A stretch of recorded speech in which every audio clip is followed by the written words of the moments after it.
अस्सलाम वालेकुम जी। मैं आपका भाई मुबीन अहमद और आपके लिए लेके हुए 2.5 मरला 2.5 मरला का सिंगल स्टोरी खूबसूरत तरीन घर, बड़े ज़बरदस्त किस्म के नक्शे पे ये घर जो है वो तैयार किया गया है।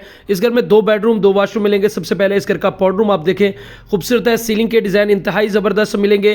टाइल फ्लोरिंग चेक करें, बड़ी ज़बरदस्त ही है पाउडर रूम में। और साथ में इस घर का जो है आपका ये पहला बेडरूम, इसको एज अ बैठक और डाइनिंग रूम के तौर पर यूज़ कर सकते हैं।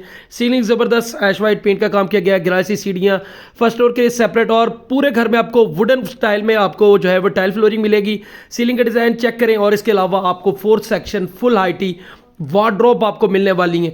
सो समझ सकते हैं इतना ज़बरदस्त किस्म का नक्शे वाला घर, और ये सोसाइटी का सबसे सस्ता घर आपको मिलने वाला है इस कदर काम होने के बाद। और ये आपका किचन देख सकते हैं ज़बरदस्त है, और ये साथ में इस घर का मास्टर साइज़ का bedroom with attach bath, ventilation, ceiling के डिज़ाइन ज़बरदस्त हैं। कुछ छोटे मोटे काम रहते हैं वो भी आपको कंप्लीट करवा कर जो है आपको दिए जाएंगे।